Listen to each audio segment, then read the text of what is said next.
podcast. This is Mr. White. And Mr. Sadler. And we're here today to talk about energy and work as it relates to airbags. Have we talked about work?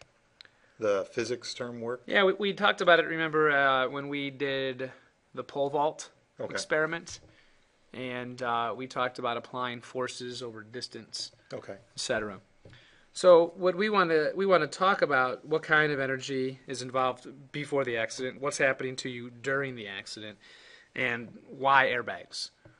So in the late 50s, early 60s, the seatbelt was invented. Over time, that became the industry standard. Head restraints, which we'll talk about in the next podcast, were invented because they discovered that while seatbelts kept you safe and inside the car, it led to a new type of injury called whiplash. But then there were some other issues.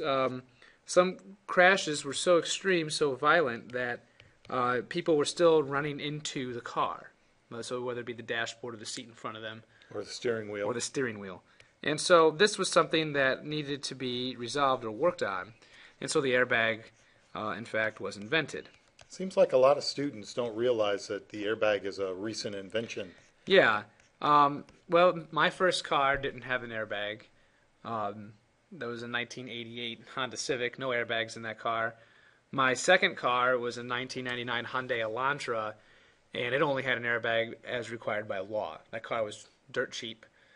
It ran, but it only had what it needed to have. Now you got to have side airbags. You've got to have airbags that protect you in 3 different types of collisions. There's a whole host of things, passenger airbags that can be turned on or off. There's a lot of stuff that goes into this now. Generally, how would you say that that safety moves forward? Is it so the best safety equipment today is on what type of car? The most expensive car. Right. So safety is one of those things that you pay for. Generally not the fastest car. I mean, you don't go out and buy a Corvette because you're thinking about its safety features, although Corvettes are actually very safe cars. That was a bad example. How about you don't go out and buy a Ford Mustang because you're like, oh, that car's safe. You go out and buy a Ford Mustang because it looks sharp, because it goes fast, and it's a name brand. And soccer moms are looking for safety with the kids in the back. Right. So they're looking more at maybe more important than other considerations. Yeah, like a minivan. Right. SUVs are safe, not because of safety systems, but because they're bigger. So let's talk about some of this stuff.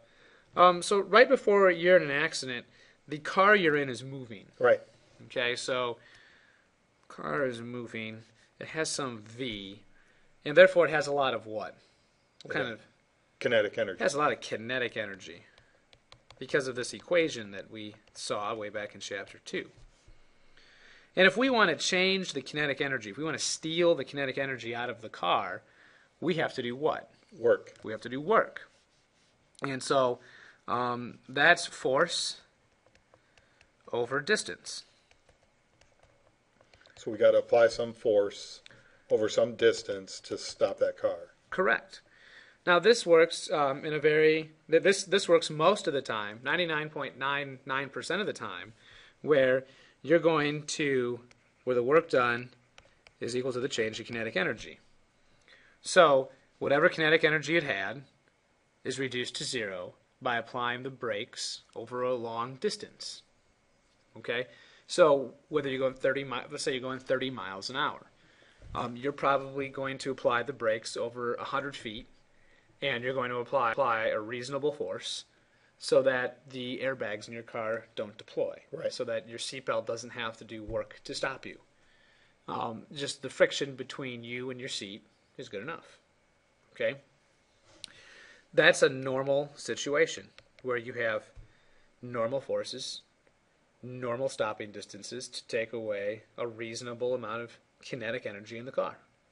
We all know that motorcycles going 30 miles an hour require less work to stop because of their tinier mass. Correct. We know that an SUV going 30 miles an hour requires more work because of its bigger mass.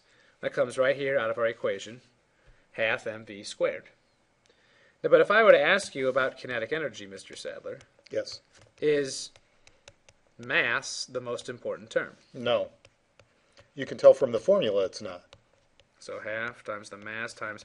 So what is the most important term? Velocity. Because the velocity term is actually squared. Right, because it's a squared item. And so when we start talking about the energies involved in car crashes, all right, it's important to know. Let's say we're going 30 miles an hour. We have a kinetic energy. Whatever the kinetic energy is, we have it. Right. Okay? But let's say that we want to know how much kinetic energy there is if it's the same vehicle, but we were to go twice as fast. So instead of going 30 miles an hour, we're going 60. Right. By the way, the speed limit on North Street is 30. Right. Yeah, do you think anybody drives 60 down North Street? No, but they drive a lot faster than 30. Right. Now, I'm going to choose 60 because that's a nice double number. How about this, though? In a school zone, the speed limit's 20. Right. Are there people going 40 in Absolutely. front of the high school before and after school? Absolutely. Yeah. So what happens when you do this is you've got to square everything, including the two. Right. And so now what you discover is that the kinetic energy required to do this is 4 times, which means 4 times as much work is going to be required to stop the car. Now, if you are hitting the brakes, maybe you slam on the brakes, maybe you can pull this off. You would notice that the seatbelt's going to restrain you a little bit. The Right. airbags they're not going to deploy, not probably, they won't deploy. But what if you're in an accident, right? And so this is the key to the whole discussion. It doesn't matter how fast you're going. I'm sorry. It doesn't matter if you are in a car crash or if you're stopping with your brakes. It doesn't matter if your car is top end and has a great safety system or has no safety system. The amount of work required to stop your car is exactly the same. Right. That's really important. Okay, so even if you drive a piece of junk, the work required to stop your junk car is the same as to stop the really expensive car, assuming that they're going the same speed and they have the same mass. That's a really important distinction to understand. So let's talk about this. There's 2 items we can talk about. Okay, so if we draw our car,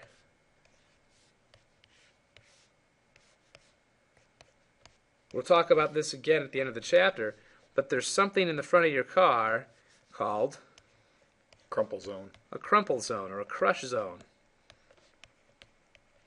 This part of the car is made to get smashed together, right?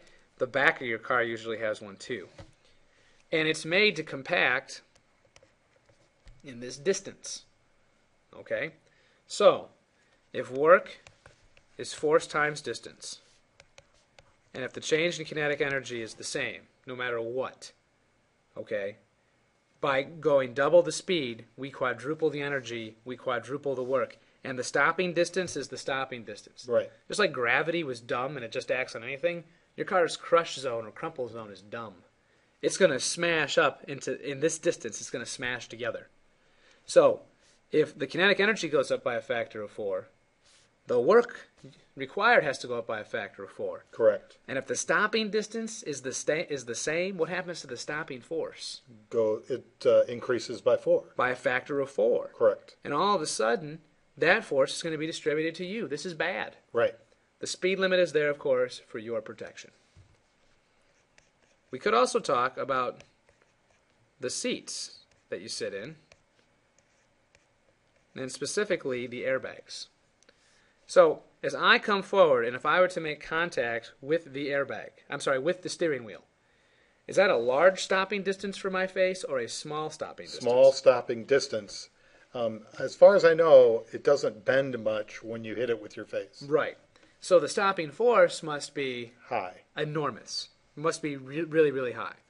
As opposed to if this airbag deploys.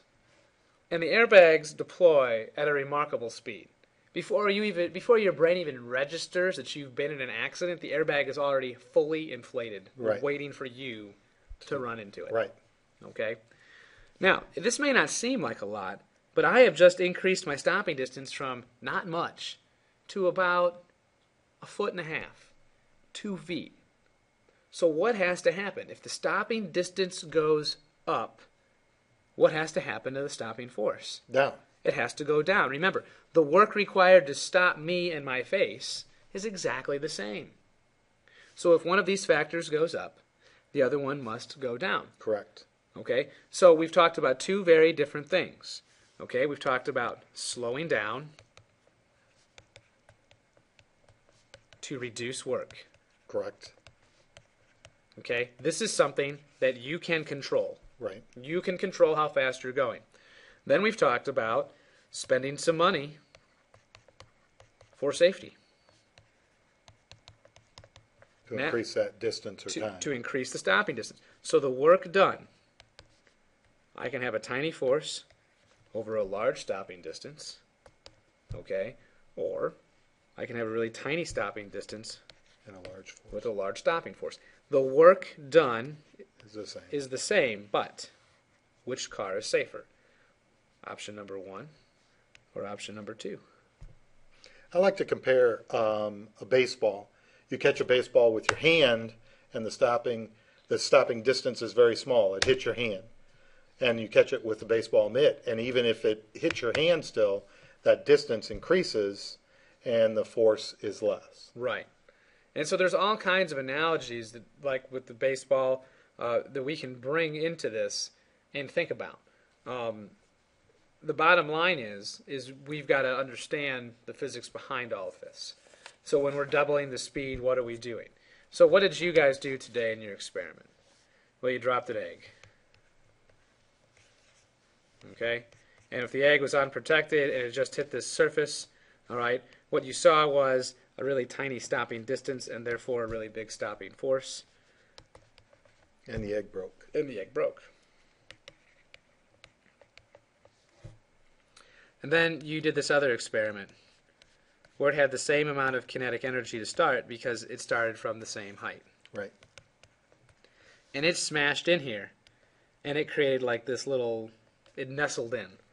And what you ended up doing was you increased the stopping distance by a lot, and you shrunk the stopping force. And as a result, the egg was safe.